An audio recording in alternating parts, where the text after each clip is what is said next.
দৈবকীর call আলোকিত করে জন্মগ্রহণ করলেন। তার পর মুহূর্তে মা যশোদার কোলে আরেকটি কন্যা সন্তান জন্মগ্রহণ করলেন। দেখুন, এই অল্প সময়ের মধ্যে ভগবান দুই জায়গায় তিনজন আবির্ভূত হয়েছেন, তিনটি রূপ ধারণ করে।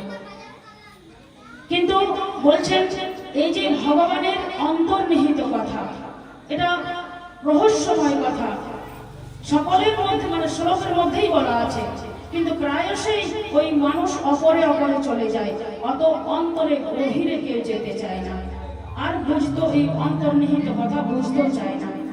শাস্ত্রের কথা কিন্তু খুব গোপন ভাবে বলা আছে। বলছেন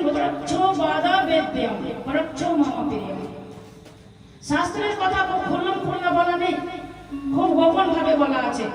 তো এই শাস্ত্রের